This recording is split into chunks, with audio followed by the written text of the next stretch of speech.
Joint directors, कक्षा सभी आज तक के सभी छात्र से जुड़े हुए हैं।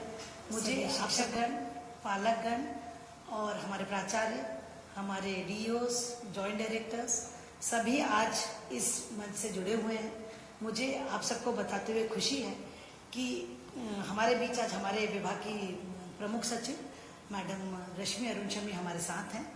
मैं मैम को बताना चाहूँगी कि आज का ये सत्र जो अपन ने आयोजित किया है मैम, इसमें अपन ये बताना चाहते हैं कि विगत 3 माहों में जो कोविड के दौरान चुनौतियां रही हैं, उस समय में स्कूल शिक्षा विभाग ने जो कार्रवाई की है, साथ ही 9वीं से 12वीं कक्षा तक के छात्र छात्राओं को बताना चाहते हैं, शिक्षकों को बताना चाहते हैं कि अब 1 जुलाई आज प्रारंभ हो गया है हमारा नया शैक्षणिक सत्र। तो उसमें हम क्या क्या गतिविधियां किस तरह से करने जा रहे हैं। तो मैं सबसे पहले मैडम से आग्रह करूंगी कि वो हम सबको मार्गदर्शन प्रदान करें, फिर अपन विस्तार से इस पर चर्चा करेंगे। थैंक यू मिस केवल। नमस्कार, मेरा नाम रश्मि अरुण शमी है। मैं प्रमुख सचिव स्कूल शिक्षा हूँ। आज के इस कार्यक्रम में आप सभी का स्वागत है। ये जो फेसबुक लाइव इवेंट आज आयोजित किया गया है, इसका उद्देश्य ये है कि आपको, वैसे तो आप सब जानते ही हैं, फिर भी एक संक्षेप में आपको बताया जाए कि हमने कोविड के दौरान क्या आपकी सहायता से क्या क्या गतिविधियां की हैं और अब इस अत्यंत चुनौतीपूर्ण समय में हमारे आगे की व्यवस्थाएं कैसे चलेंगी। आप जानते हैं कि नॉर्मली जो शैक्षणिक सत्र है वो 15 जून से प्रारंभ होता था और अप्रैल के महीने में भी 1 महीना स्कूल चलते थे, किंतु इस बार लॉकडाउन के कारण हमने मार्च के अंत में ही स्कूलों को बंद कर दिया था। अप्रैल का पूरा माह स्कूल बंद रहे। मई ऐसे भी हमारे जो अवकाश होते हैं, ग्रीष्म अवकाश होते हैं, और जून का भी आधा हिस्सा ग्रीष्म अवकाश के ही रूप में होता है। सामान्यतः अगर कोविड सिचुएशन नहीं होती तो 15 जून से स्कूल खुल जाते और हम स्कूल्स में एडमिशन प्रारंभ करके अब तक पढ़ाई प्रारंभ कर देते, किंतु कोविड के कारण पूरे जून के महीने में स्कूल्स बंद रहे। अभी भी आपने अखबार में पढ़ा होगा और पोर्टल पे भी हमारे निर्देश स्पष्ट हैं कि 31 जुलाई तक सभी शैक्षणिक संस्थाएं बंद रहेंगी। शैक्षणिक संस्था बंद रहने का उद्देश्य ये है कि किसी प्रकार से कोई भी बच्चे को या किसी भी टीचर को ऐसे असुरक्षित कोई स्थिति का सामना ना करना पड़े जिसके कारण उनको दिक्कत हो सके। किंतु शैक्षणिक संस्थाएं बंद रहने का ये मतलब नहीं है कि पढ़ाई नहीं होगी। पढ़ाई तो निरंतर चलती रहेगी और उसके लिए क्या व्यवस्थाएं होंगी, कैसे करेंगे, हम बच्चों तक कैसे पहुंचेंगे, हमारे शिक्षक क्या तैयारियां करेंगे जिससे कि बच्चे कठिन समय में भी पढ़ाई से जुड़े रहें, इसी पर सारा आज का प्रोग्राम केंद्रित है।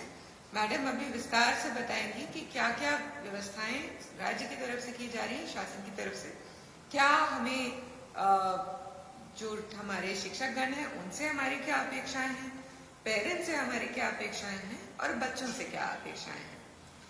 हम किसी भी तरह से इस मुश्किल की घड़ी में बच्चों या माता पिता पर एक्सेसिव हम बोझ नहीं डालना चाहते, उनको परेशान नहीं करना चाहते, लेकिन हम ये भी समझ रहे हैं कि अगर हमारे बच्चे पढ़ाई से जुड़े नहीं रहे तो एक बहुत जबरदस्त किस्म का लर्निंग लॉस क्रिएट हो जाएगा। बच्चे जो पढ़े थे उससे अगर जुड़े नहीं रहेंगे तो बहुत सी चीजें वो भूल सकते हैं और आगे चल के कठिनाई आएगी। इसलिए वो पढ़ाई से जुड़े रहें, इसके लिए बहुत सी व्यवस्थाएं अभी की गई थी, लेकिन अब एक ज्यादा स्ट्रक्चर्ड तरीके से इसको किया जाएगा। अब मैं अनुरोध करूंगी मिसेस कियावत से कि आप लोगों को वो बताएं। इससे पहले सिर्फ एक बात मुझे और कहनी है, वो ये है कि आप सभी लोग जो है जानते हैं कि अभी आज से राज्य का एक बहुत ही बृहद कार्यक्रम प्रारंभ हुआ है कोरोना को लेकर के। एक डोर टू डोर सर्वे का कार्यक्रम प्रारंभ हुआ है। आप में से बहुत सारे लोग हैं जो इस अभियान से जुड़े होंगे। अगर आप उसमें से जुड़े हैं तो आप चिंता मत करें, आपको जो काम बताया जा रहा है वो ऐसा है कि आप उस अभियान के साथ जुड़ते हुए भी कर सकते हैं। कोई आप पे कोई अतिरिक्त भार नहीं डाला जा रहा। हमारी मंशा किसी भी तरह से ये नहीं है कि आप बहुत परेशान हो इस समय में, पर यह है कि आप दोनों काम, अगर आप उस काम से जुड़े हैं तो दोनों काम आप सुविधापूर्वक तरीके से करें। अगर आप उससे नहीं भी जुड़े हैं तो भी एज अ कॉमन सिटीजन तो हम सब उसी अभियान से जुड़े हुए हैं, तो भी आप अपना योगदान उसमें बनाए रहें। Thank you. आज डॉक्टर्स डे भी है और कोरोना की आपने बात की है तो मैं चाहूंगी आप सभी को बधाई भी दें आज डॉक्टर्स डे के लिए। आज 1 जुलाई है। डॉक्टर्स डे के भी जो मैं आज वो नहीं जुड़े हैं, लेकिन फिर भी हमारे बहुत सारे पेरेंट्स होंगे ऐसे या हमारे टीचर्स भी होंगे जिनके परिवार में कोई ना कोई मेडिकल फील्ड से जुड़े हैं, तो उन सभी को डॉक्टर्स डे की बहुत बधाई। Thank you. Thank you ma'am. Ma'am ने जैसे भी अपने को मार्गदर्शन दिया, मैं आगे बताना चाहूँगी कि बच्चों, आप सब बच्चों को सबसे पहले तो बहुत बहुत बधाई। मैम भी को भी बताना चाहूँगी, मैम इस बार बच्चों ने पिछले वर्ष जो आपने निर्देश दिए थे और इन्होंने जो बहुत अच्छी से पढ़ाई की है, तो उसका ये परिणाम रहा है कि इस वर्ष हमारे कक्षा 9 का परिणाम 10% अधिक आया और कक्षा 11वीं का परिणाम में 5% वृद्धि हुई है। तो इस तरह से 10th का रिजल्ट 49 से 59% हुआ और 81 से 86% हुआ। तो इसके लिए मैम सभी टीचर्स को और सभी बच्चों को और उनके अभिभावकों को बहुत बधाई कि उन लोगों ने इतना एफर्ट और इतनी मेहनत लास्ट टाइम की, जिससे हमारे बच्चों का रिजल्ट इम्प्रूव हुआ। जी, तो मैम आगे ये बताना चाहूँगी और बच्चों को भी विशेष कहना चाहूँगी कि बच्चों इस 3 माह की अवधि में आप लोगों ने तो पढ़ाई की है, पर आपके साथ साथ हमारे शिक्षकों ने भी बहुत मेहनत की है। मैं बताना चाहूँगी कि इन 3 माह में हमारे शिक्षकों ने सबसे पहले ब्रिटिश काउंसिल ने इंग्लिश का एक बहुत अच्छा मूक कोर्स ऑर्गेनाइज किया, that is massive online open course, जिसमें कि ma'am English language assessment in classroom बताया गया और लगभग हमारे 7000 टीचर्स ने इस प्रशिक्षण को लिया। इसी तरह मैं बताना चाहूँगी कि मेंटल हेल्थ का एक हैप्पीनेस प्रोग्राम चल रहा है, अलोहा अध्यात्म विभाग जो अपना चलाता है, a life of happiness and fulfilment. तो ऑनलाइन हमारे 10,000 शिक्षक साथी इसमें जुड़े और इन्होंने इस कोर्स को किया है मैम। इसी तरह मैम ये जो अपना स्पोर्ट्स के एकेडमी है, गोपी चंद फलेला जी का जो मेंटर है जहाँ ELMS फाउंडेशन, उसमें हमारे गवर्नमेंट स्कूल के 300 PTIs ने एक कोर्स किया और 21 डेज का LNCP त्रिवेंद्रम से एक कोर्स साई ने ऑर्गेनाइज कराया था, जिसमें हमारे 3000 प्राइवेट और गवर्नमेंट टीचर्स भी जुड़े हैं। तो हमारे बच्चों में निरंतर सुधार के लिए और गुणवत्ता को हर क्षेत्र में बढ़ाने के लिए हमारे टीचर्स ने विगत 3 माहों में अनूठे प्रयास किए हैं। अब मैं आगे की रूपरेखा बताना चाहूँगी। तो सभी पालकों और बच्चों को बताना चाहूँगी कि आप सब विदित हैं कि अप्रैल माह से, जैसे ही मार्च से लॉकडाउन शुरू हुआ और ये कोविड की चुनौतियाँ आई, इस चुनौती को विभाग ने चुनौती के रूप में स्वीकारा और अवसर के रूप में देखा है और इसको अवसर के रूप में परिवर्तित करते हुए विभाग ने अप्रैल माह से ही कार्यक्रम चलाना शुरू कर दिए। सबसे पहले मैं बताना चाहूँगी कि जैसा आपको विदित है कि 13 अप्रैल से ही अपने वो पालकों के समूह बना लिए गए और 50,000 डिजिलैब प्रोग्राम से आप सब परिचित हैं। डिजिलैब प्रोग्राम है डिजिटल लर्निंग एनहांसमेंट प्रोग्राम। इसके अंतर्गत 50,000 समूह व्हाट्सएप के बनाए गए हैं और इन समूहों में निरंतर रीडिंग मटेरियल भेजा जा रहा है। ये कक्षा 1 से कक्षा 12 तक के लिए हैं और मुझे बताते हुए खुशी है कि इन समूहों में हम लोग विषयवार सामग्री उपलब्ध कराते हैं। इसके साथ ही ये जो सामग्री डिजिलैब पे जा रही है, इसको हम लोगों ने विमर्श पोर्टल पर भी संचालित किया है। तो जो बच्चे ये सामग्री वहाँ अगर उनका मिस हुआ है तो उनको चिंता करने की जरूरत नहीं है, विमर्श पोर्टल पर ये सामग्री उपलब्ध है। हमारे टीचर्स इसको पेन ड्राइव में कॉपी करके कक्षा में भी बताएंगे। इसी तरह हमने DDMP के माध्यम से भी मध्य प्रदेश दूरदर्शन पर शैक्षिक सामग्री का प्रसारण किया जा रहा है। आप सबको विदित है कि सप्ताह में 5 दिन इसमें दूरदर्शन की मदद से हम लोग अपने पूरे दूर दराज के क्षेत्र में दूरदर्शन के माध्यम से निरंतर 11 मई से कक्षाएं आयोजित कर रहे हैं और इसका समय सारिणी भी आपको दिख रही होगी। कक्षा 10 के लिए 12 बजे से 1 बजे तक कक्षाएं लगती हैं, कक्षा 12 के लिए 3 से 4 बजे तक और 21 मई से हमने कक्षा 9 और 10 के लिए 9वीं और 11वीं के लिए भी कक्षाएं प्रारंभ की है। कक्षा 9 की 10 से 11 बजे तक और 11 की 11 से 12 बजे तक। और मुझे बताते हुए खुशी है बच्चों की शनिवार को जीवन कौशल शिक्षण सामग्री आपको दी जा रही है और जिसका बच्चे बहुत लाभ उठा रहे हैं। और शनिवार को बच्चे माता पिता को कहते हैं हम घर से बाहर जाएंगे नहीं, हमें ये कार्यक्रम देखना है। 22 जून से प्रतिदिन अब हम 10 बजे से 10:20 तक अंग्रेजी कक्षा आओ अंग्रेजी सीखें, ये कार्यक्रम का प्रसारण किया जा रहा है। सभी बच्चों आप जानते हैं, इसके साथ साथ पहले मैं यहाँ पे ये भी बता दूं कि जो कार्यक्रम का प्रसारण किया जा रहा है, बहुत बच्चों को और बहुत पालकों को ये जानना चाहते हैं कि ये अंग्रेजी का प्रसारण किस चैनल पे किया जा रहा है या बाकी भी जो हमारे प्रसारण हो रहे हैं वो सारा प्रसारण हमारा DDMP पे किया जा रहा है। मैं आपको विशेषकर बताना चाहूँगी कि आपके यहाँ अगर जो भी सर्विस प्रोवाइडर है उसके लिए चैनल्स आपको स्क्रीन पे दिख रहे हैं। अगर डिश TV है तो 795 नंबर चैनल पे आएगा, DD डायरेक्ट है तो 105 पर, सन TV है तो 648 पर, वीडियोकॉन D2H है तो 898 चैनल पर, रिलायंस है तो 390 चैनल पर, एयरटेल है तो 350 पर, टाटा स्काई है तो 1197 पर, डिजियाना है तो 181 पर, हैथवे है 482 और डिजिटल 318 और डिजी केबल है तो 665। तो ये सभी सर्विस प्रोवाइडर्स हमारा प्रोग्राम दिखा रहे हैं। तो मेरा सभी बच्चों से और उनके पालकों से और शिक्षकों से अनुरोध है कि आप ये DDMP पर हमारा प्रोग्राम ज़रूर देखें। इसमें जो नया एडिशन है वो आओ अंग्रेज़ी सीखें। हमारे प्रदेश में मैं चाहती हूँ हमारा हर बच्चा अंग्रेज़ी बोलना सीखे, जिसके लिए यद्यपि पुस्तकें हैं पर एक सरल माध्यम से मुझे बताते हुए खुशी है कि एक मैरिको जो संस्था है, जो निहार शांति फाउंडेशन है, वो पाठशाला फनशाला कार्यक्रम चलाती है। उनके सौजन्य से हम लोगों ने ये प्रसारण प्रारंभ किया है। ये प्रसारण प्रतिदिन हो रहा है प्रातः 10 बजे से 10:20 तक। अभी 20 मिनट का प्रोग्राम है, पर बच्चों की जैसी मांग आई है कि इस कार्यक्रम को थोड़ा लंबा किया जाए, तो इसको अभी हम 30 मिनट का करने जा रहे हैं। और हमारे ये 50 सत्र थे जिसको हम 31 जुलाई तक पूरा पूर्ण करने के लिए 30 मिनट्स में प्रोग्राम को आयोजित करके 31 जुलाई तक करेंगे। मेरा प्रत्येक कक्षा के बच्चे से आग्रह है कि वो कृपया इस कार्यक्रम को ज़रूर देखें, ज़रूर सुने और अल्फ़ाबेट्स में उच्चारण करें। अंग्रेजी, हिंदी में जितनी मात्राएं हैं उतनी अंग्रेजी में कोई मात्रा नहीं, मात्र A से Z तक 26 अक्षरों का ये खेल में हम सीख सकते हैं। तो मेरा आप सभी से आग्रह है कि ये प्रोग्राम ज़रूर देखें। नेक्स्ट, या देख रहे हैं ये इंग्लिश का, जिसमें ये कहा गया है ये कि अनूठा कार्यक्रम है। इसमें अब तुमसे दूर नहीं अंग्रेजी भाषा का ज्ञान, पढ़ो लिखो बोलो इसको अपना तुम मित्र जान। तो बच्चों, हमको अंग्रेजी को मित्र बनाना है और ये कार्यक्रम को हमें ज़रूर सीखना है। नेक्स्ट, विगत 3 माह में हम लोगों ने जो डिजिलैब प्रोग्राम के अंतर्गत प्रगति की है, मैं आप सभी पालकों से शेयर करना चाहती हूँ, सभी बालिकाओं से शेयर करना चाहती हूँ। बच्चों, ये कार्यक्रम बहुत महत्वपूर्ण है और इसका कंटेंट बहुत ही गुणवत्तापूर्ण है।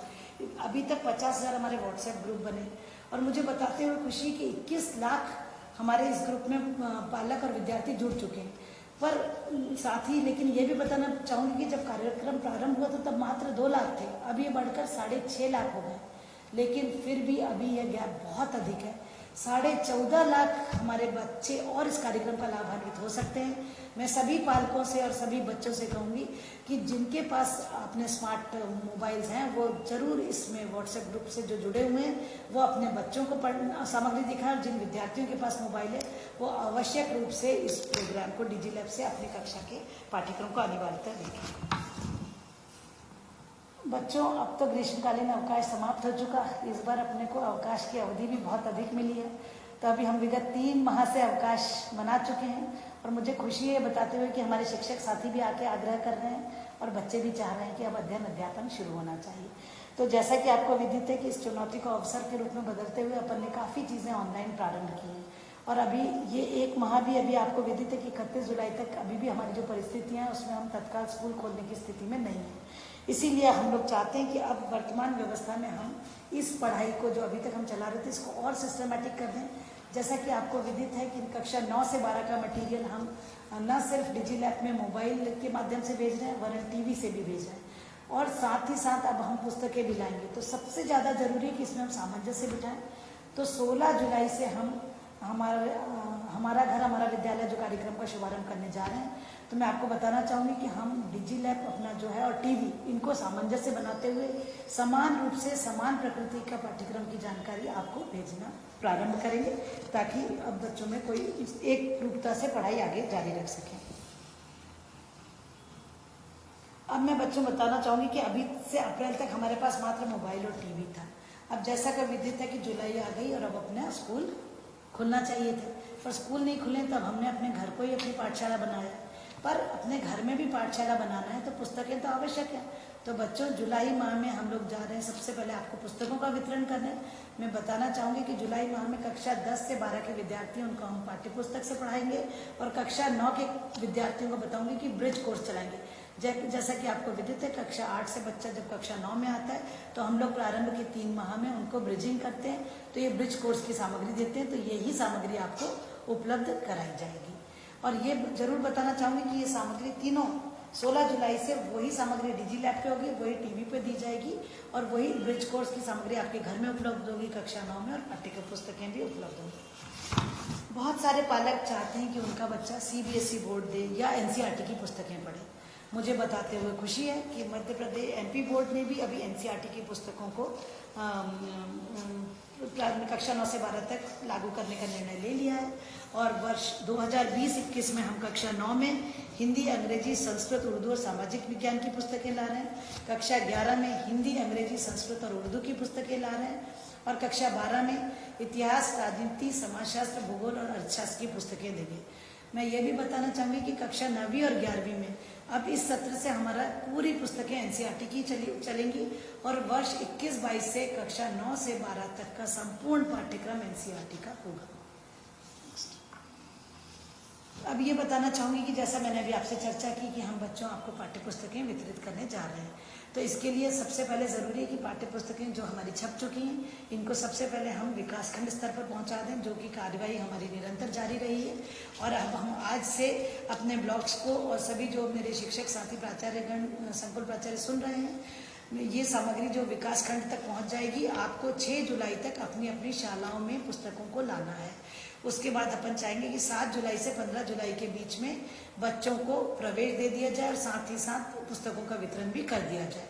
और मैं ये भी बताना चाहूँगी बच्चों की पुस्तकों को, चूँकि अब घर में विद्यालय रहेगा तो आपको टाइम टेबल भी हम इन पुस्तकों के साथ टाइम टेबल भी उपलब्ध कराएंगे वो और साथ में मासिक कैलेंडर देंगे। तो वो पुस्तकों के साथ अवश्य लेकर जाइए ताकि आप अपने घर में उसको चस्पा कर लें और उसके अकॉर्डिंग हमारा घर हमारा विद्यालय कार्यक्रम का 16 जुलाई से विधिवत शुभारंभ किया जा सके।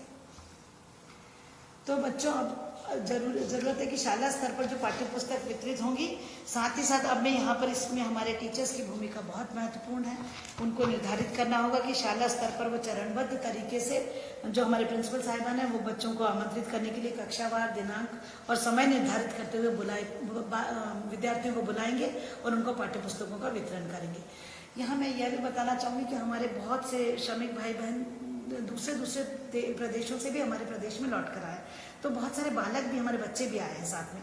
उनकी शिक्षा की निरंतरता को जारी रखना आवश्यक है बच्चों। तो जो भी बच्चा प्रवेश लेने आएगा वो अपने साथ अपनी पुरानी कक्षा की पुस्तकें लेकर आएगा। और मैं सभी स्कूलों से आग्रह करूंगी कि जो भी बच्चा स्कूल में पहले प्रवेश लेगा, प्रथम आवे प्रथम पावे के आधार पर वो पुस्तकें वितरित की जाएंगी।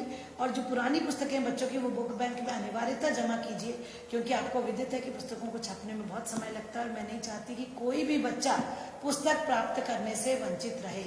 प्रत्येक स्कूल में बुक बैंक की स्थापना की जानी चाहिए। कक्षा 9 से 12 तक की पुरानी पुस्तकें बुक बैंक पे उपलब्ध रहना चाहिए, ताकि हमारे जितने भी छात्र एनरोल होंगे इस वर्ष, प्रत्येक छात्र को पुस्तक मिल जाए और छात्रों का एनरोलमेंट बढ़ने की काफ़ी संभावना है, क्योंकि काफ़ी बच्चे हमारे दूसरे प्रदेशों से अभी अपने अपने घरों को वापस लौटे हैं। हमारा घर हमारा विद्यालय के साथ मैं पुनः याद दिलाना चाहूँगी कि पाठ्य पुस्तकों के साथ विद्यार्थियों को टाइम टेबल अवश्य दीजिए, ताकि वो घर पर उस टाइम टेबल को फॉलो कर सके। अब अगली बात है हमारे विद्यालय में प्रवेश की। अब सबसे ज़्यादा जरूरी है कि बच्चों को प्रवेश देना है, तो जैसा मैंने आपको बताया है कि प्रधान अध्यापक का ये दायित्व होगा कि वो निकटस्थ जो माध्यमिक शाला है वहाँ से हाई स्कूल या हाई सेकेंडरी स्कूल जो निकटस्थ है उसमें कक्षा 8 के बच्चों की टीसी उपलब्ध कराएंगे। और वो टीसी प्राप्त करने के आधार पर जो हमारे हाई सेकेंडरी हाई स्कूल के प्राचार्यगण हैं वो विद्यार्थियों को प्रवेश के दिनांक की सूचना देंगे। और हमको विद्यार्थियों की ट्रैकिंग अभी से करना है, ताकि हमारे 100% बच्चे प्रवेश ले सकें। और एक परिसर एक शाला के लिए जैसा आप सभी को विदित है कि कक्षा 8 का जो विद्यार्थी है वो स्वतः ही हमारा प्रवेश ले लेगा और उसका नामांकन एनरोल हो जाएगा हमारे स्कूल में। नेक्स्ट, कक्षा 10वीं और 12वीं, मैं ये बताना चाहूँगी कि 10वीं और 12वीं का जो गत वर्ष का परीक्षा परिणाम है उसके आधार पर अब हमारे बच्चों को यहाँ पे नामांकित किया जाना है। अब मुद्दा आएगा कक्षा 11वीं का कि 11वीं के बच्चों को हम कैसे प्रवेश दें, क्योंकि अभी 10वीं का रिजल्ट नहीं आया। तो मेरा आप सभी से अनुरोध है कि 10वीं के विद्यार्थियों के जो प्री बोर्ड के अंक हैं उसके आधार पर आपको 11वीं में प्राविधिक प्रवेश देना है। ये बात ध्यान से सुन लीजिए। 10वीं के जो विद्यार्थी हैं, अगर हमारा 10वीं का रिजल्ट अभी 6 जुलाई तक आ जाता है तो बहुत अच्छा है, अगर नहीं आता है तो प्री बोर्ड के अंकों के आधार पर 11वीं में प्रोविजनल एडमिशन दे दीजिए। कक्षा 11 में जो बच्चे प्रवेश लेंगे बहुत जरूरी उनका विषयों का चयन कराना, इसलिए मैं विशेष रूप से चाहूंगी, प्रशिक्षकों से अनुरोध करूंगी कि जब ये बच्चे प्रवेश के लिए आए, चूंकि आपने इनको शिक्षा दी हुई है 10वीं कक्षा तक और आप इनका इंटरेस्ट और इंक्लिनेशन, अपन इनका इंटरेस्ट टेस्ट और एप्टीट्यूड टेस्ट भी कराया है, तो इनको कैरियर ऑप्शंस के आधार पर इनका इंटरेस्ट को देखते हुए इनकी काउंसलिंग करें और इनको सही विषय चयन करने में मदद कराएं। ये बहुत अधिक महत्वपूर्ण है, क्योंकि 11वीं में हम जिस विषय में प्रवेश ले लेते हैं उसी से हमारे आगे का कैरियर डिसाइड होता है। कोरोना संक्रमण को देखते हुए हो सकता है कि कुछ बच्चे हमारे दूसरे जिलों से आए या दूसरे प्रदेशों से आए और हो सकता है उनके पास टीसी भी उपलब्ध ना हो, पर आपको इसकी चिंता करने की जरूरत नहीं है। अगर टीसी या मार्कशीट बच्चों के पास नहीं भी है तो आप उनको प्रोविजनल एडमिशन जरूर दें। कोई भी विद्यार्थी स्कूल में प्रवेश से वंचित नहीं रहे, यह इंश्योर करना हमारे प्रिंसिपल्स की जिम्मेदारी है। मैं बच्चों को भी बताना चाहूंगी और टीचर्स को भी कि कैरियर काउंसलिंग एक पोर्टल अपन ने 13 जनवरी को लॉन्च किया था। इसका जो ये पोर्टल है www.mpaspire.com। मैं सभी को बताना चाहती हूँ, ये शासकीय विद्यालय के बच्चों के लिए पोर्टल तैयार किया गया है और इसमें प्रत्येक विद्यार्थी की एक आईडी और पासवर्ड बनाया जाएगा और उनकी प्रोफाइल रखी जाएगी। तो मैं सभी शिक्षकों को कहना चाहूंगी कि जो शिक्षकों को प्रशिक्षण दिया गया उनकी जवाबदारी होगी प्रत्येक बच्चे का आईडी और पासवर्ड क्रिएट करा दें, उसकी प्रोफाइल बनवा दें और फिर उसको उनके शिक्षकों के साथ ही बच्चों और शिक्षकों के लिए टीचर्स का हम ट्रेनिंग अभी 2 दिन का 4 जुलाई और 6 जुलाई को कर देंगे। बच्चों के लिए हम एक बड़ा वेबिनार जुलाई के द्वितीय सप्ताह में ऑर्गेनाइज करेंगे। ये कैरियर काउंसलिंग का जो हम लोगों ने पोर्टल तैयार कराया है, ये आई ड्रीम संस्थान और यूनिसेफ के सहयोग से हमने इसको ऑर्गेनाइज कराया है और हमने उनसे तिथि निर्धारित की है। बच्चों के लिए ये बहुत उपयोगी है और स्पेशली 12वीं के बच्चों के लिए तो विशेष उपयोगी है, क्योंकि उनको आगे कैरियर का चयन करना है। तो इसकी डेट का हम व्यापक प्रचार प्रसार करेंगे और इसको हम 2 राउंड्स में करेंगे, ताकि हमारे ज्यादा से ज्यादा बच्चों को हम डायरेक्ट कैरियर काउंसलिंग यहाँ से भी करेंगे, प्लस टीचर्स भी इसमें विशेष ध्यान देकर उनको काउंसलिंग कराएंगे। मैं आपको MP एस्पायर पोर्टल के बारे में बताना चाहती हूँ। जितने भी बच्चे सुन रहे हैं, उनके पालक सुन रहे हैं, वो इस पोर्टल पर शासकीय विद्यालय का प्रत्येक बच्चा एक्सेस कर सकता है। उसको यूजर आईडी और पासवर्ड दिया जाएगा। बच्चा इस पोर्टल पर जाकर देख सकता है कि उसके इसमें 460 कैरियर्स ऑप्शन दिए हुए हैं। साथ ही साथ 6400 कॉलेजेस के नाम है। जिस विषय में बच्चा प्रवेश लेना चाहता है तो वहाँ के कहाँ कॉलेजेस उपलब्ध हैं। 1050 तरह की जो प्रवेश परीक्षाएं होती हैं विभिन्न विषयों के लिए, उसकी जानकारी इसमें उपलब्ध है। 930 से अधिक छात्रवृत्तियां उपलब्ध हैं। बच्चों, ये अपने लिए बहुत उपयोगी है, क्योंकि जैसा आप जानते हैं कि पढ़ाई विभिन्न स्तरों पर अपने को अगर स्कॉलरशिप मिल जाती है तो अपने लिए पढ़ना आसान हो जाता है और इसमें विद्यार्थी अपने मन पसंद का ऑप्शन चुन सकते हैं। इसलिए उनको ये कैरियर ऑप्शन पोर्टल पर जरूर एक्सेस करना चाहिए और अपने भविष्य के लिए कैरियर को प्लान करना चाहिए।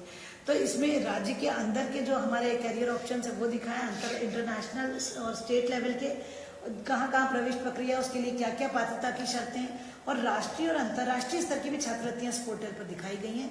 इसलिए मेरा आप सभी से अनुरोध है कि आप इस पोर्टल को जरूर एक्सेस करेंगे और इसके लिए जो प्रॉपर ट्रेनिंग है वो दी जा रही है और जुलाई के 2nd वीक में हम आपको एक तिथि निर्धारित करके ऑनलाइन आई ड्रीम से सीधे आपको इसके बारे में प्रशिक्षण दिलवाएंगे। नेक्स्ट, अब बात आती है विद्यार्थी जब प्रवेश लेने आएगा तब वो अपना पाठ्यपुस्तक प्राप्त करने शाला में आएगा, तो हमको विशेष ध्यान रखना है, जैसा कि अभी मैडम ने भी आपको बताया था और आप सब अच्छे से भली भांति परिचित हैं कि ये जो कोरोना 19 है इससे फाइट करने के लिए जरूरी है।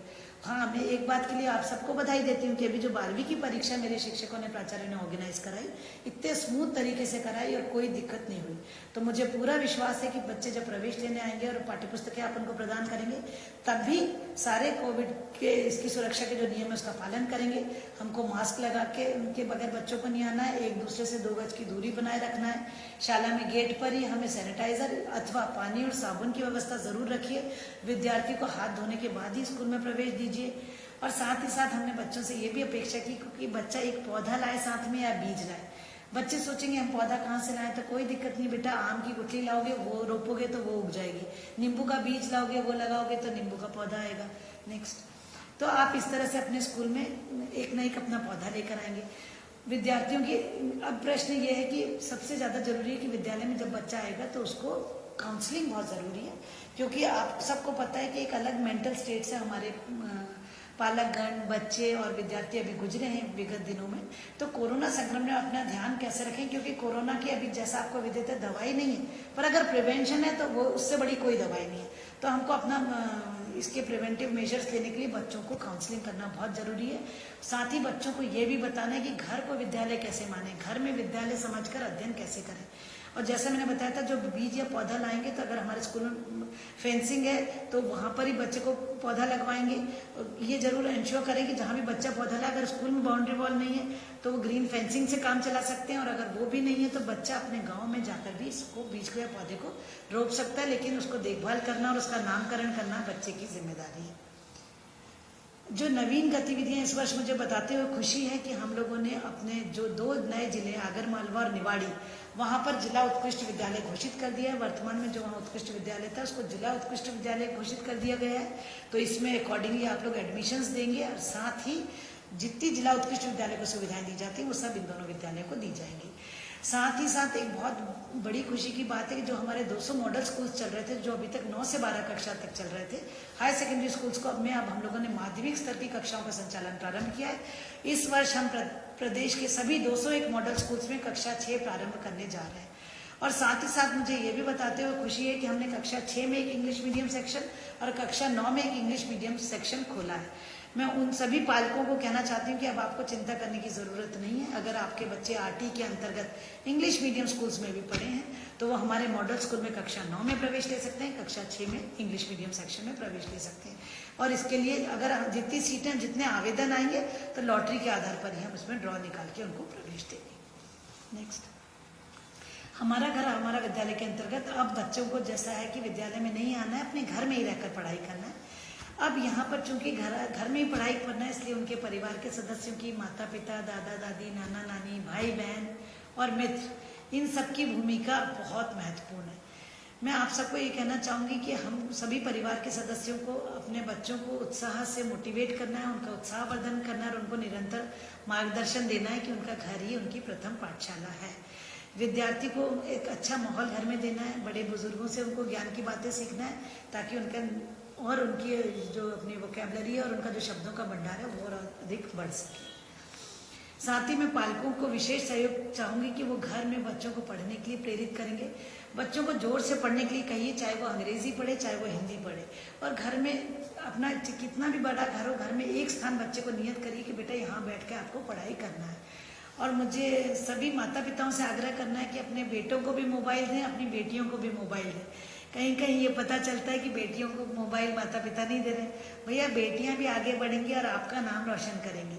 इसी तरह दूरदर्शन में भी जो दिखाना है, तो वो जो टीवी का टाइम जब हमारे कार्यक्रम आते हैं, मतलब जब शिक्षा विभाग के पाठ्य सामग्री प्रदाय की जाती है, उस समय में दूरदर्शन बच्चों के लिए ही खुले रहेंगे और बच्चे उनको निरंतर देखेंगे और अपने वीडियो प्रोग्राम्स देखेंगे। कक्षा 9 से 12 तक के विद्यार्थियों के लिए ये जो 16 जुलाई तिथि है, उस दिन से पूरा आपको सिंक्रोनाइज पाठ्यक्रम मिलेगा। आप चाहे तो डिजीलैब से पढ़ाई कर सकते हैं, आप चाहे तो टीवी देख सकते हैं, और साथ ही साथ जो हमने टाइम टेबल दिया है उसको फॉलो करना नितांत आवश्यक है। मैं प्रत्येक विद्यार्थी से कहना चाहती हूँ, कक्षा 9 से अब आपके जीवन के एक नए उसकी शुरुआत होती है। आपका पूरा कैरियर आपके 9वीं 10वीं 11वीं 12वीं पर निर्भर है। आपकी ज़िंदगी की ये नींव है। अगर हमारी नींव मजबूत होगी, हम अच्छे से पढ़ पाएंगे। मैं सभी बच्चों को कहना चाहती हूँ, टाइम टेबल अवश्य फॉलो कीजिए। स्कूल में आप 6 घंटे पढ़ते हैं, हमने आपको इतना बड़ा टाइम टेबल नहीं दिया है, हमने आपको मात्र 4 घंटे का टाइम टेबल देंगे। तो प्रत्येक बच्चा जब स्कूल से वापस पाठ्य पुस्तकें लेकर जाएगा तो इंश्योर करें कि उसके साथ टाइम टेबल भी उसको मिल जाए। साथ ही साथ शनिवार को हम लोग जीवन कौशल शिक्षा देंगे, और शनिवार को ही जो आपने 5 दिन पढ़ा है उसका अभ्यास किया जाना है। साथ ही साथ प्रत्येक टीचर से मेरा आग्रह है कि शनिवार के लिए एक टेस्ट प्रतिदिन, प्रति सप्ताह जो पढ़ाया है उस पर एक टेस्ट जरूर बनाकर बच्चों को देंगे, और बच्चे टेस्ट करके व्हाट्सएप पे डाल सकते हैं। और बच्चे टेस्ट करके अगर टीचर के संपर्क में पंचायत भवन में या सप्ताह में 1 दिन मुलाकात करते हैं तो उनको दे सकते हैं, और नहीं तो अपनी कॉपी तैयार करके रखेंगे। जैसे ही स्कूल खुलेगा हमारे चेक करेंगे। नेक्स्ट, जो साप्ताहिक समय सारिणी है वो शिक्षकों और विद्यार्थियों को डिजीलैब समूह के माध्यम से भी भेजी जाएगी। अगर स्कूल में आपको नहीं मिल पा रही है तो उसकी इतनी चिंता करने की ज़रूरत नहीं है, वो हम इसके माध्यम से भी भिजवाएंगे। समय सारिणी बहुत क्लियर रहेगी। इसमें आपको पूरा लक्ष्य दिया गया, आपका टारगेट नियत किया गया है। मैं कामना से कहना चाहूँगी, हमारी एडिशनल डायरेक्टर कामना हमारे साथ है, ये अब आपको समय सारिणी के बारे में जानकारी।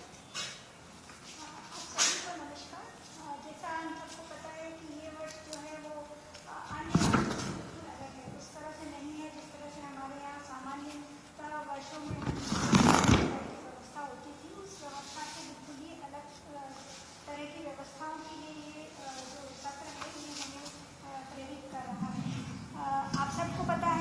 अभी चर्चा हुई है कि हमारा जो शैक्षणिक सत्र आरंभ होता है वो सामान्यतः 1 अप्रैल से आरंभ होता है और आपको पता है कि अब हम जुलाई माह में भी स्कूल आरंभ नहीं कर पा रहे हैं। इसका मतलब ये है कि यदि हम अप्रैल से जुलाई तक देखें तो लगभग हमने 50 से 60 कालखंड खो दिए हैं।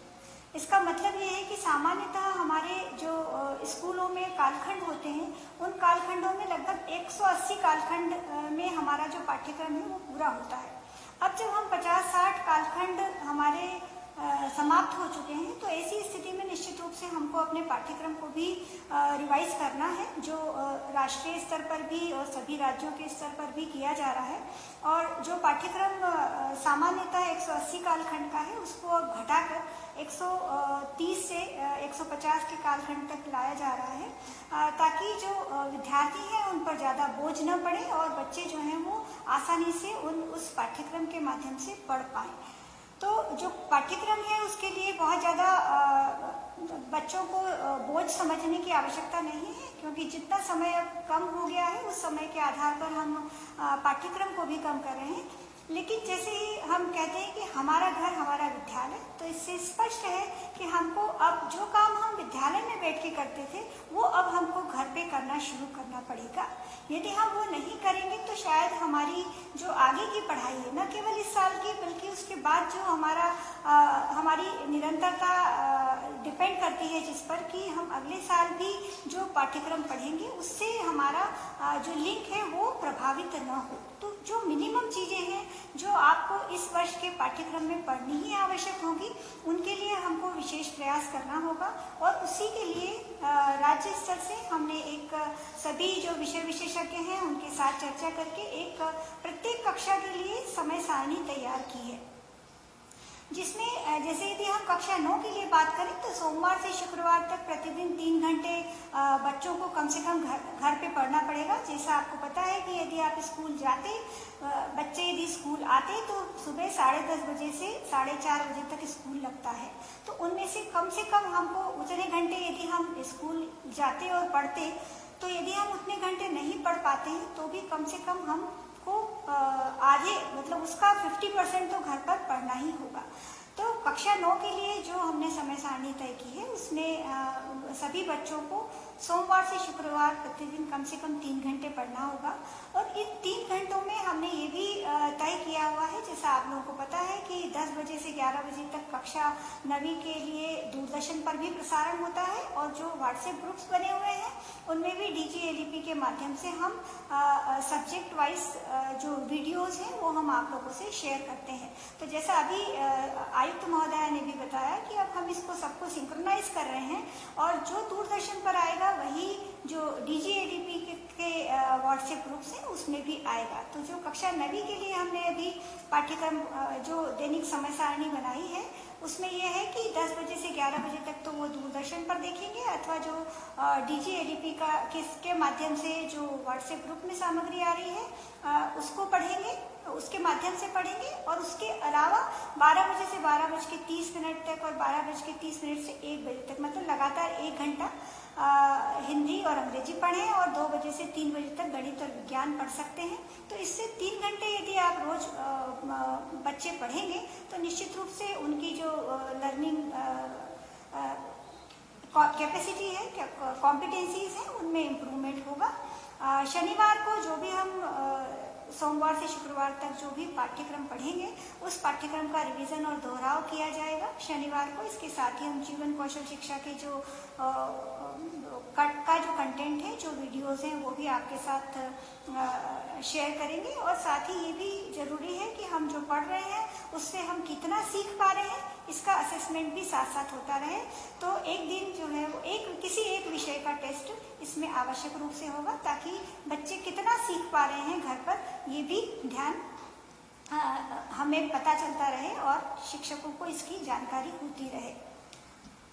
इसी प्रकार से कक्षा 10वीं के लिए जैसा आपको पता है कि 12 बजे से 1 बजे तक दूरदर्शन पर प्रसारण होता है और DGLEP के माध्यम से भी हम वीडियोस का प्रसारण करते हैं। 12 बजे से 1 बजे तक हम प्रतिदिन जो प्रसारण करते हैं उसमें 2 विषय होते हैं, जिसमें 30 मिनट के 2 वीडियोस होते हैं और 2 सब्जेक्ट पर मार्गदर्शन दिया जाता है, 2 सब्जेक्ट्स को पढ़ाया जाता है। तो चूंकि 10वीं आप सब लोग को पता है कि बोर्ड परीक्षाएं होती हैं, इसलिए हमको कम से कम जो बच्चे हैं उनको 4 घंटे घर पर पढ़ना होगा। और उसके लिए ये जो दैनिक समय सारणी आपको दिखाई जा रही है, इस दैनिक समय सारणी के आधार पर यदि पढ़ेंगे तो सभी बच्चों के लिए बेहतर होगा। शनिवार को जैसा 9वीं के लिए बताया गया था, उसी तरह से 10वीं में भी शनिवार को सप्ताह में पढ़े गए पाठों का रिवीजन, दोहराव और जीवन कौशल शिक्षा के साथ ही एक विषय के टेस्ट की व्यवस्था भी की जाएगी। कक्षा 11 के लिए थोड़ा सा समय हमको ज़्यादा बढ़ाना पड़ेगा, क्योंकि हमको यहाँ पर जो है वो स्ट्रीम्स में सभी लोग डिवाइड हो जाते हैं।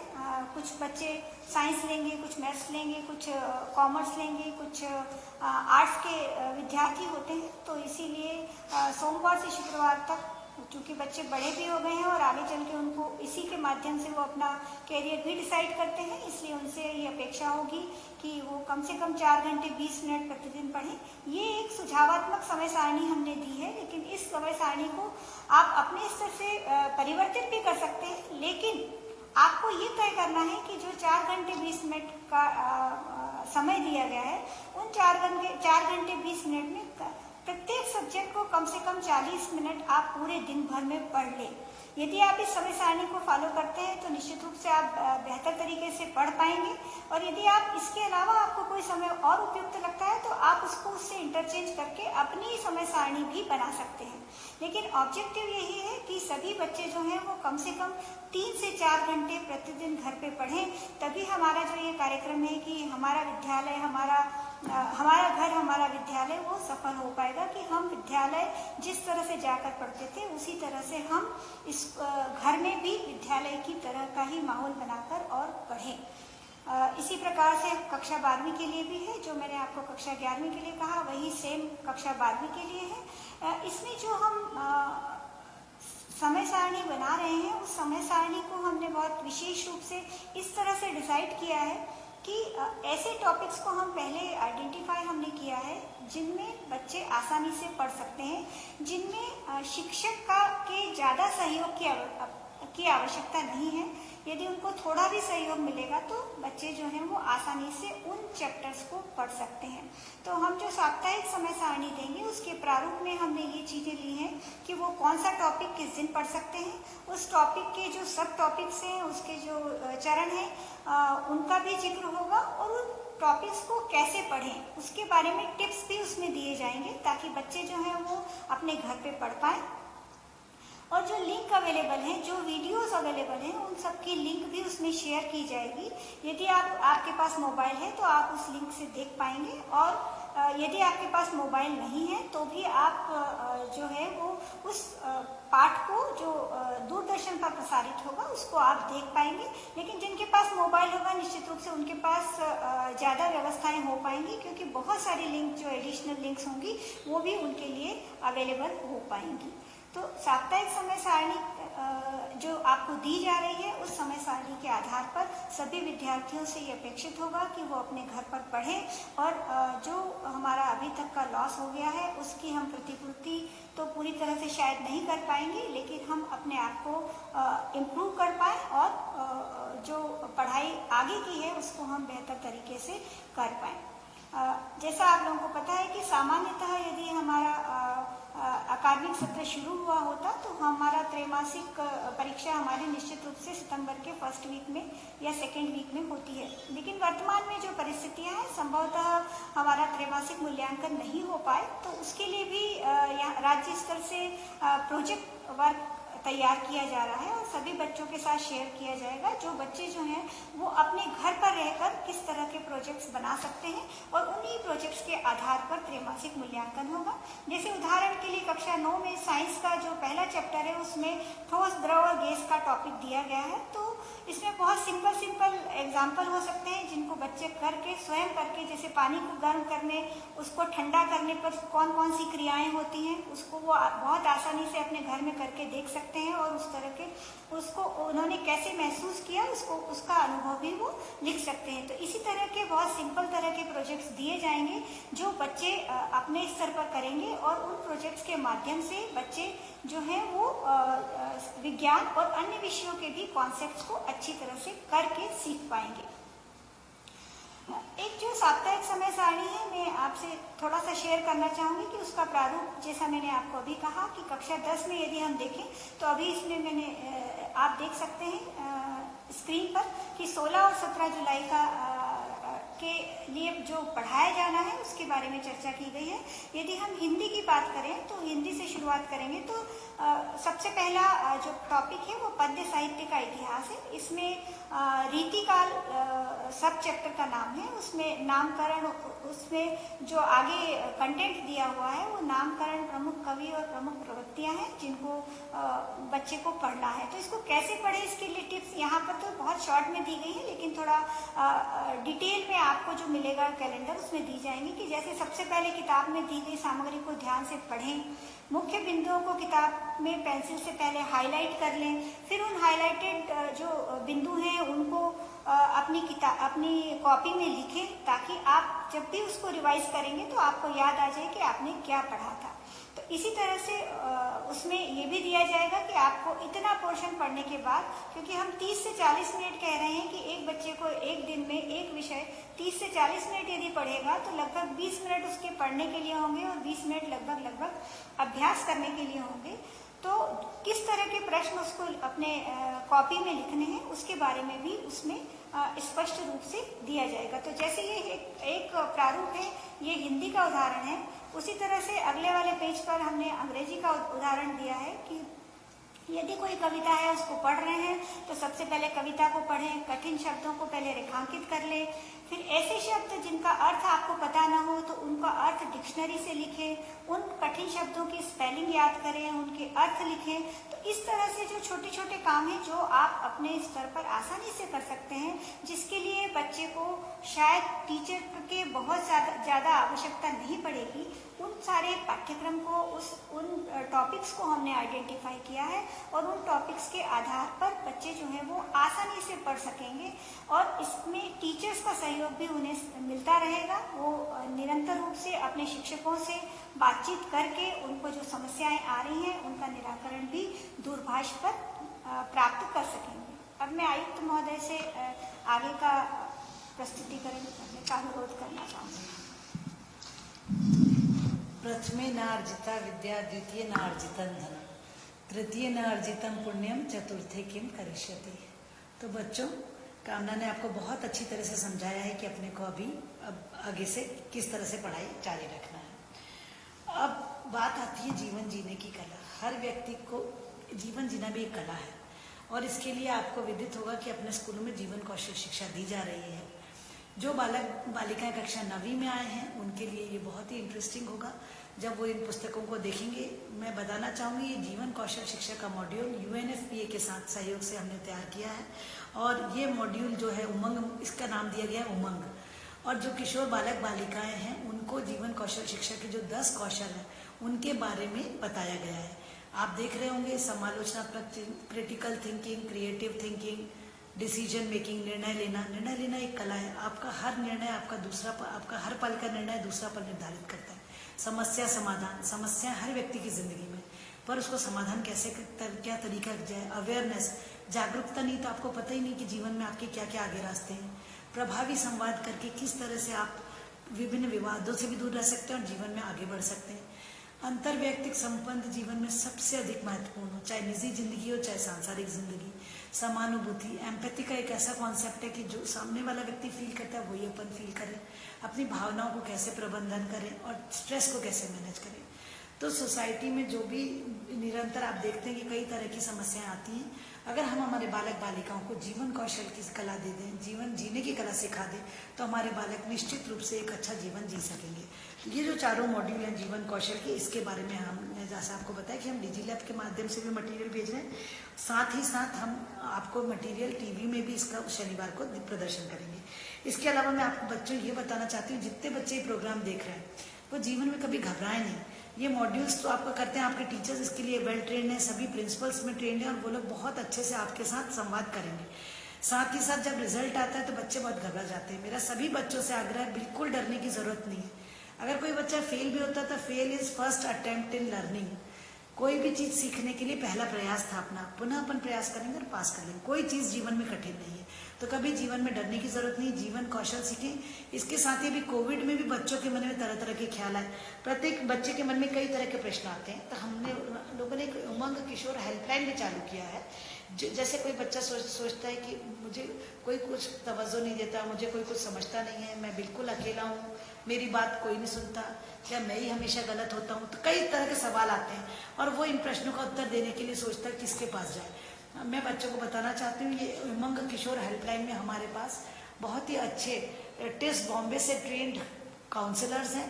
आप 14425 लगाइए। जब भी आपके मन में किसी प्रकार का प्रश्न उठता है आप इस नंबर पर डायल कर सकते हैं 14425 और अपने प्रश्नों का हल जान सकते हैं।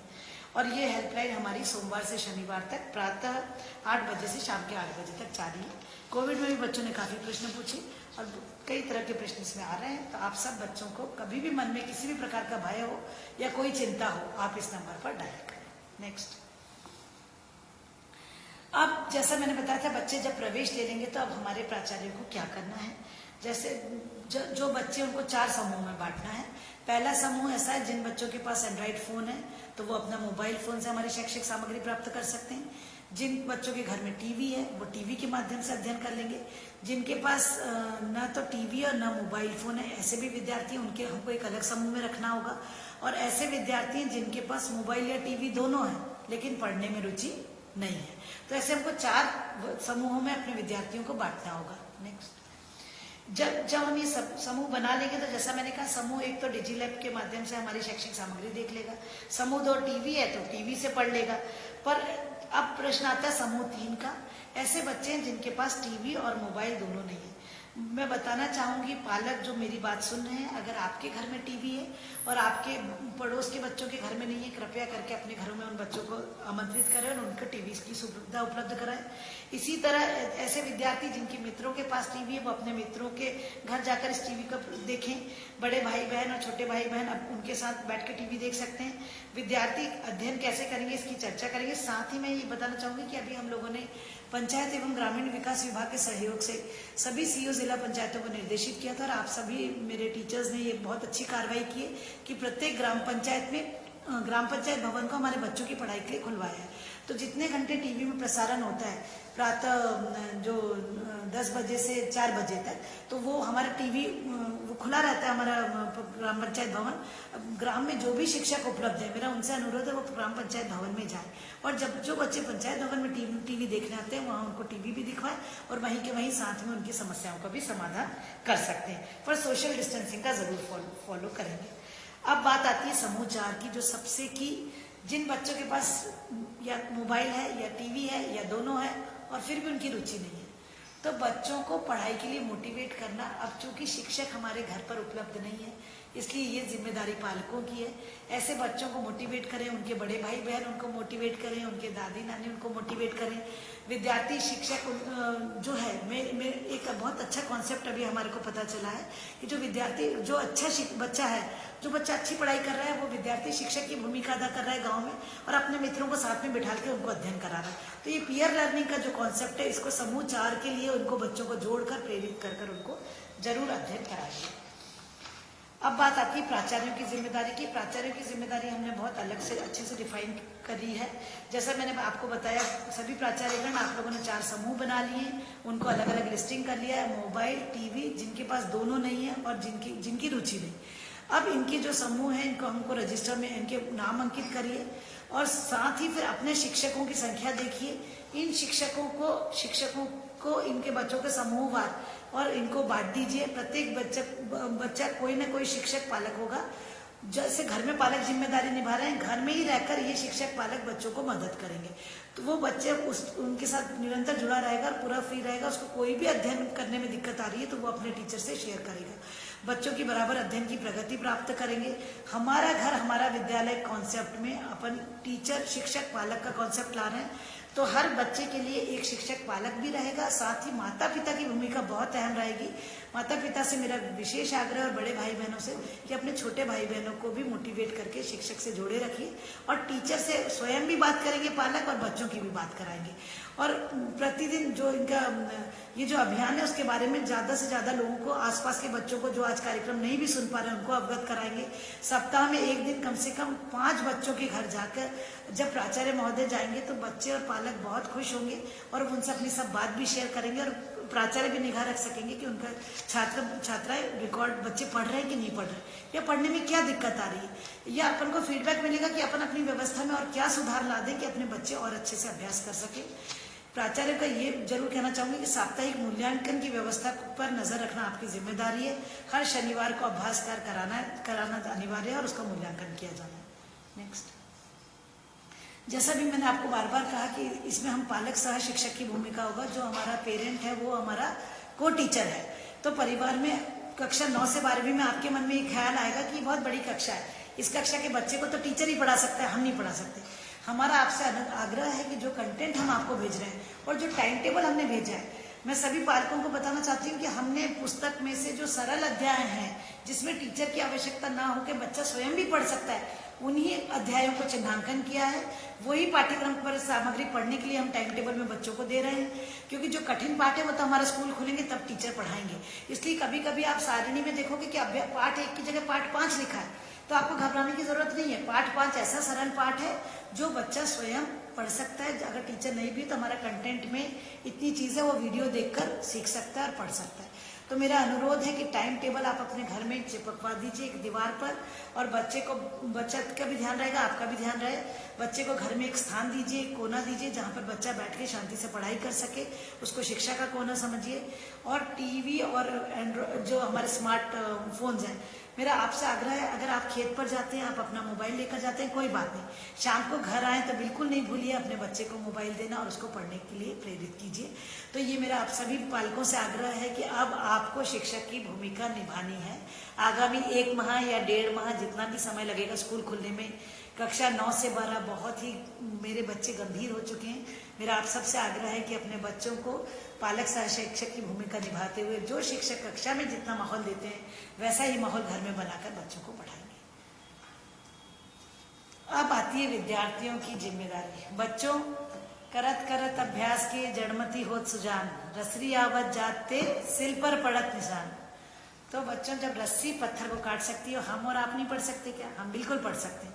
तो मेरा आप सबसे कहना है, आप सब के लिए अपन ने इतनी अधिक व्यवस्था की है कि आपको अगर डिजिलैब से मोबाइल मिल जाता है बहुत अच्छा है, नहीं मिल जाता है टीवी तो हर गांव में, और ग्राम पंचायत जिस गांव में वो पंचायत भवन में आपको अनिवार्यता जाके देखना है। मैं आप सबको कहना चाहूंगी कि आपको सबसे इम्पोर्टेंट काम है स्कूल में जाकर प्रवेश अपना लेने के साथ ही पुस्तकें प्राप्त करना, पुस्तकों के साथ टाइम टेबल लेना, टाइम टेबल लेकर घर आना, दीवार पर चिपकाना, दीवार पर चिपका के अपना किताब पेन पेंसिल तैयार रखना। बेटा, पढ़ना और लिखना दोनों जरूरी है। सिर्फ मौखिक याद कर लोगे उससे काम नहीं चलेगा। पढ़िए और लिखिए। अंग्रेजी की कक्षाओं को जरूर अटेंड कीजिए। 10 बजे से 10:30 तक जो हमारी कक्षाएं चलेंगी उसको प्रतिदिन आप अटेंड करोगे। करियर काउंसलिंग पोर्टल के लिए हम आपको अगले जुलाई में अभी आपसे फिर बात करेंगे। उसके पहले हम आपके टीचर्स का ट्रेनिंग कर रहे हैं। टीचर, जब आप स्कूल में 11वीं कक्षा में एडमिशन ले रहे हो, अनिवार्यता अपने शिक्षक से संपर्क करो और करियर काउंसलिंग के बारे में जानो। आप अपना इंटरेस्ट टीचर के साथ डिस्कस करो, अपना एटीट्यूड बताओ कि मैं ये पढ़ना चाहता हूँ। टीचर आपकी प्रगति और देखकर आपको गाइड करेगी।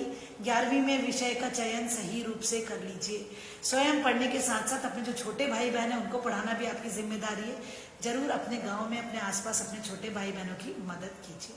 नेक्स्ट, अब सबसे इम्पोर्टेंट है हमारे शिक्षकों की जिम्मेदारी। हमारे शिक्षकों ने गत वर्ष अपनी जिम्मेदारी बहुत बखूबी निभाई है। जैसा मैंने आपको बताया कि आप लोगों ने बहुत अच्छा रिजल्ट, न सिर्फ रिजल्ट लाया है वरन आपने विगत 3 माह में भी विभिन्न कोर्सेज अटेंड किए।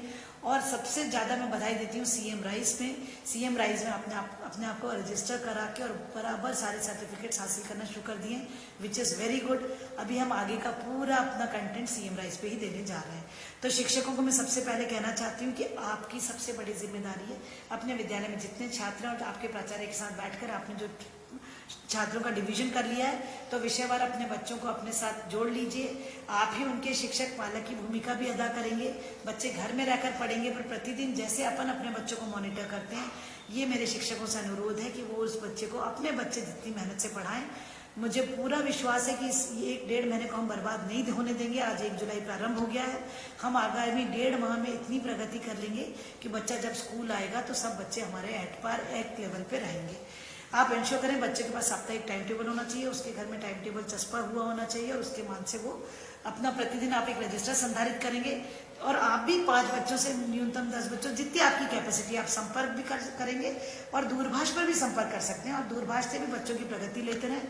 और व्हाट्सएप पर जो बच्चा पेपर सॉल्व करके भेजता है उसको चेक करें, उसको वापस बताएं, उसकी गलतियों को बताएं, उनको सुधारें। तो कॉपी चेकिंग का जो अभियान हम लोग स्कूलों में चलाते थे वो अब आपको इन बच्चों को व्हाट्सएप पर चलाना है और जो बच्चे संपर्क में हैं उनके ग्राम पंचायत भवन में जाके मदद कर सकते हैं, घरों में संपर्क कर सकते हैं। नेक्स्ट, साप्ताहिक टेस्ट पेपर तैयार करना सबसे इम्पोर्टेंट जिम्मेदारी है। मुझे खुशी है प्रत्येक शिक्षक हमारी द्वारा भेजी हुई सामग्री प्रतिदिन पढ़ रहा है। जैसे ही आपको डिजिलैब का मटेरियल मिलता है सबसे पहले आप स्वयं पढ़ते हैं, उसके बाद आप बच्चों को शेयर करते हैं, शाम तक आप बच्चों से इंटरेक्शन भी कर रहे हैं। पर शनिवार को टेस्ट पेपर देना शुरू कर दीजिए ताकि बच्चे की कॉपी संधारित हो जाए। बच्चा उसमें पेपर सॉल्व करके अपना निरंतर रखेगा। जो पाठ पढ़ेगा 5 दिन उसके बारे में उसका टेस्ट हो जाएगा, बच्चे का असेसमेंट हो जाएगा और आप अपने बच्चों के लेवल को मूल्यांकन कर पाएंगे कि बच्चा जब स्कूल आया तो किस लेवल पर है।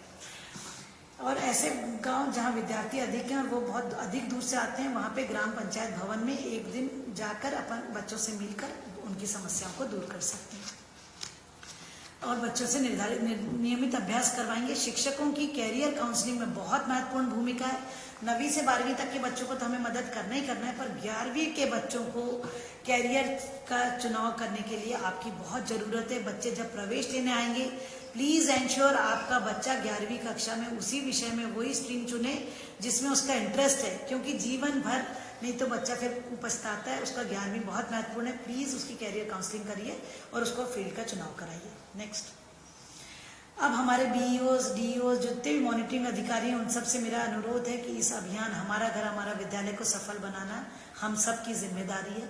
हमें इंश्योर करना है आप भी कम से कम 5-5 बच्चों से संपर्क करें और आप भी इन बच्चों से साप्ताहिक समय सारणी पहुंच रही है कि नहीं, डिजिलैब का मटेरियल मिल रहा है कि नहीं।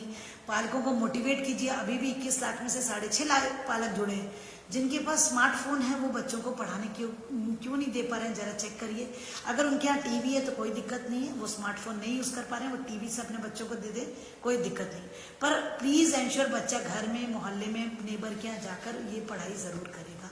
प्रतिदिन गांव शहर वार्ड में इस अभियान के बारे में ज्यादा से ज्यादा लोगों को जागरूक करें। इसको शिक्षक और अभिभावक उनको इन दोनों की है कि वो जो बच्चों की चिंता होती है उसको हल करने में शिक्षक और अभिभावकों को आप भी मदद करेंगे। अब राज्य स्तर से मैं आप सभी को बताना चाहूंगी कि हम लोगों ने एक व्हाट्सएप नंबर भी हम आपको उपलब्ध करा रहे हैं। इस नंबर पर पालक, शिक्षक, विद्यार्थी जब ये अभियान चलाएगा तो आप हफ्ते में 15 दिन में जो भी आपको अच्छा लगता है वो हमारे साथ सक्सेस स्टोरी, कहानी, सफलता की कहानी के रूप में, फोटो, वीडियो के रूप में शेयर कर सकते हैं। ये हम इसलिए शेयर कराना चाहते हैं कि आप अगर कोई ऐसा काम कर रहे हैं अनूठा जो हमारे दूसरे साथी भी कर सकते हैं, हम वो सबके साथ आपकी शेयर करेंगे, आपकी कहानी सफलता की या आपके फोटोज और वीडियोस, ताकि हमारे दूसरे शिक्षक साथी भी एक दूसरे से पीयर लर्निंग कर सकें, एक दूसरे से सीख सकें और हमारे बच्चे भी एक दूसरे से सीख सकेंगे और आगे अपनी सफलता के कदम आगे बढ़ाएंगे। इसी तरह जो निर्धारित पाठ्य सामग्री हमारी अब निरंतर अभी जारी रहेगी। दूरदर्शन से भी हमारा एग्रीमेंट आगे हो चुका है, डिजिलैब के माध्यम से भी हमारी निरंतर और अंग्रेजी की सामग्री अभी निरंतर 31 जुलाई तक हमारी ये सामग्री आपको भेजी जाती रहेगी और हम इसको आगे भी कंटिन्यू करने का प्रयास करेंगे। नेक्स्ट, सीएम राइज के बारे में मैंने आपको बताया था। मुझे बहुत खुशी है कि हमारे शिक्षकों में से 3,10,131 शिक्षक, पहला कोर्स तो पंजीकरण का था, जो कोर्स 2 प्रारंभ किया उसमें 3,10,000 शिक्षकों ने पंजीकरण किया। शिक्षकों का प्रशिक्षण के प्रति रुझान देखते ही बनता है। और 2,72,000 लगभग 85% हमारे टीचर्स ने पहला कोर्स पूर्ण कर लिया, 73% टीचर्स ने कोर्स 3 भी पूर्ण कर लिया, और अभी कोर्स 4 जो चल रहा है दूरस्थ शिक्षण का, वो हमारे 61% टीचर्स पूरा कर चुके हैं। मैं आगे बताना चाहूँगी 9 to 12 के जितने टीचर्स उनको बताना चाहूँगी कि जो प्रशिक्षण हम लोग ग्रीष्मकालीन अवकाश में कंटेंट का देते थे वो इस साल दीक्षा पोर्टल पर देने जा रहे हैं। तो अभी तक के जो हमारे बेसिक कोर्सेज थे वो 1 to 12 के चल रहे थे। आगामी 2 मॉड्यूल्स और हम 1 to 12 के आपको देने जा रहे हैं। जैसा कि आपको विदित है कि अगला मॉड्यूल जो हम 10 जुलाई से लॉन्च करेंगे दीक्षा पोर्टल पर, वो होगा कोरोना से बचाव के उपाय। उसमें हम आपको उसके साथ ही मानसिक स्वास्थ्य के बारे में बताएंगे, सोच में परिवर्तन, किस तरह से अपने सोच में, थिंकिंग में पॉजिटिविटी आए, अपने इमोशंस को कैसे अपन मैनेज कर सकेंगे, मन की व्यायामशाला के बारे में जानकारी देंगे, और कोरोना के से किसी भी प्रकार का भय न रहे उसके लिए किस तरह से विद्यार्थियों की कोरोना के संक्रमण में कैसे काउंसलिंग करें। तो ये सब इतना महत्वपूर्ण विषय है। सबसे पहले हमने सोचा कि क्यों ना हम हमारे शिक्षकों को अवेयर करें, शिक्षकों को ट्रेन करें कि वो इन सब विषयों पे अच्छे से गंभीरता से समझ सकेंगे, और जब शिक्षक हमारा अच्छा ट्रेंड होगा तो वो आगे जाके बच्चों की, विद्यार्थियों की फिर अच्छे से काउंसलिंग कर सकेगा। इसीलिए हमने इनके लिए जो प्रशिक्षण आप लोगों का रखा है वो दिनांक 3 जुलाई और 6 जुलाई को हम ऑनलाइन कैरियर काउंसलिंग का आपको इसमें कैरियर काउंसलिंग का भी प्रशिक्षण देंगे। ठीक है, ये जो दीक्षा पोर्टल है, सॉरी ये बताना चाहूँगी 10 जुलाई से हमारा दीक्षा पोर्टल लॉन्च होगा, जिसमें हम मेंटल हेल्थ के मॉड्यूल देंगे, और जो 3 और 6 जुलाई है उसमें हम कैरियर काउंसलिंग का ऑनलाइन ट्रेनिंग देंगे, क्योंकि 3 और 6 जुलाई को देना अनिवार्य है, ताकि बच्चे जब बुक्स देने आएंगे तब आप उनकी काउंसलिंग करके उनका यूजर ID पासवर्ड क्रिएट करेंगे। नेक्स्ट, अब ये है हमारी अंतिम स्लाइड। मैं आप सभी को बताना चाहूँगी कि ये जो आज हमने आपके सामने प्रस्तुति दी है, इसमें हमारे बहुत सारे सहयोगियों ने हमको बहुत साथ दिया है। सबसे पहले मैं धन्यवाद ज्ञापित करना चाहूँगी साथ ई टीम का। साथ जो है ये एक sustainable action for transforming human capital है, जिनके साथ मिलकर हमने ये जो डिजिटल लर्निंग एनहांसमेंट प्रोग्राम तैयार किया है। साथ टीम में बहुत ही अच्छे IIT के एक्सपर्ट्स हैं, और ये जो हमारे को प्रोजेक्ट मिला हुआ है ये निरंतर हम लोग को मदद कर रहे हैं, और हमारे साथ दक्षता उन्नयन और ब्रिज कोर्स जैसे सभी महत्वपूर्ण कार्यक्रम चलाते हैं। तो डिजी लैब प्रोग्राम हमारे कक्षा 1 से 12 तक के गुणवत्तापूर्ण सामग्री तैयार करके प्रदान करने के लिए इनको बहुत बहुत धन्यवाद। इसके बाद मैं धन्यवाद ज्ञापित करना चाहती हूँ मध्य प्रदेश दूरदर्शन का। मैं सभी को बताना चाहूँगी कि जो क्लासरूम कार्यक्रम चल रहा है हमारा कक्षा 9 से 12 तक, प्रत्येक 1-1 घंटे की 4 घंटे की जो कक्षाएं दी जा रही हैं, दूरदर्शन ने हमको 2 घंटा निःशुल्क इसमें प्रदान किया है, उसके लिए उनका विशेष आभार, और हमारे कार्यक्रम को BRD में कन्वर्ट करके प्रसारित करने के लिए बहुत बहुत दूरदर्शन का आभार। अब बात आती है अंग्रेजी की। मैं मेरिको जो निहार शांति है, जिनकी पाठशाला फनशाला प्रोग्राम में जो चलाते हैं, जो दूरदर्शन पर इसका जो प्रसारण हो रहा है प्रतिदिन 10 बजे से 10:20 तक, आओ अंग्रेजी सीखें, इतना सरल और इतना व्यवस्थित कार्यक्रम जो चला रहे हैं, जिसका फीडबैक भी हमें बहुत अच्छा प्राप्त हो रहा है, उसके लिए मैं विशेष रूप से आभार देना चाहूँगी मेरिको निहार शांति का। इसके अलावा मेरे को बताते हुए खुशी है कि हम जैसे ही ये कोरोना संक्रमण हुआ और हम लोगों ने ऑनलाइन क्लासेस शुरू की, और जैसा आपको विदित है कि हमारे शासकीय विद्यालय के बच्चों की एक्सेस बहुत सारे संसाधनों तक नहीं होती है, तो हमारे प्रदेश के जितने केबल ऑपरेटर्स हैं ये आगे आए और उन्होंने हमारे मटेरियल को निःशुल्क वीडियोस पे दिखाया है। उसके लिए हम उनका बहुत बहुत धन्यवाद ज्ञापित करते हैं। इसके साथ ही उमंग जो हमारा मॉड्यूल लॉन्च कराया कक्षा 1, जो हमारा शनिवार को प्रोग्राम आ रहा है, जीवन कौशल शिक्षा का जो डिजी लैब पे मटेरियल जा रहा है, उसके लिए हम UNFPA का विशेष धन्यवाद ज्ञापित करते हैं। और अंत में सबसे विशेष धन्यवाद मैं देना चाह रही हूँ MP एस्पायर पोर्टल को, जिन्होंने हमारे बच्चों की कैरियर काउंसलिंग, पूरे कैरियर का निर्धारण जो जीवन में सबसे महत्वपूर्ण है, प्रत्येक बच्चे का कोई इंटरेस्ट होता है, कोई इंक्लिनेशन होता है, साथ ही साथ उसका एक एटीट्यूड को देखते हुए बच्चे को चयन करना है। दुनिया विशाल है, पर जैसा टेक्नोलॉजी है उसने दुनिया को एक बहुत क्षणिक उसमें मुट्ठी में ला दिया। वही उन्होंने कैरियर काउंसलिंग पोर्टल लॉन्च करके MP एस्पायर पोर्टल बनाया है, और ये यूनिसेफ ने इसमें हमारा सहयोग किया, और इसमें iDreams एक फाउंडेशन है जिसने हमारे लिए ये काम किया है, उनको हम विशेष रूप से आभार देते हैं। साथ ही अभी निरंतर इनका सहयोग हमारे साथ आगे जारी रहेगा, और हमारे बच्चों को हम आगे शीर्ष पर ले जा पाएंगे। अंत में बच्चों से कहना चाहूँगी, बच्चों अभी तो ये पड़ाव है, हमें आगे बढ़ते जाना है, झरनों से संतोष न करना, पूरा सागर पाना है। छोटे शहरों के छोटे उत्सव अब हमारी मंजिल नहीं, सूरज की किरणों की तरह दुनिया में छा जाना है, दुनिया में छा जाना। तो बच्चों खूब मेहनत करना है, खूब परिश्रम करना है, और अंत में फिर पुनः दोहराऊंगी, उद्यमेन ही सिद्ध्यन्ति कार्याणि न मनोरथे न ही सुप्तस्य सिंहस्य प्रविशन्ति मुखे मृगा। बेटे आप सब जानते हो कि अगर शेर शिकार नहीं करेगा तो हिरन अपने आप उसके मुंह में चल के नहीं आता। तो जब शेर को भी मेहनत करना पड़ती है तो हम और आप तो इंसान है बेटा। जितना उद्यम करेंगे हमारे सारे मनोरथ हासिल होंगे। खूब ऊंचा सोचिए, खूब ऊंचा सपना देखिए और एक संकल्प लीजिए और उस संकल्प को पूरा करने की कोशिश कीजिए। ईश्वर, मैं आपको फिर कहना चाहती हूँ कि अगर हम संकल्प ले लेंगे और उसको पूरा करने की कोशिश करेंगे, हम निश्चित उस लक्ष्य को प्राप्त करेंगे। जरूरी है सपने देखना। सपने वही पूरे होते हैं जिनमें जान होती है। पंखों से कुछ नहीं होता, हौसलों से उड़ान होती है। हौसलों से उड़ान होती है मेरे बच्चों। मैं आप सबको मोटिवेट करना चाहती हूँ। 1 जुलाई आ गई, नए साल की शुरुआत। बहुत बहुत थैंक यू।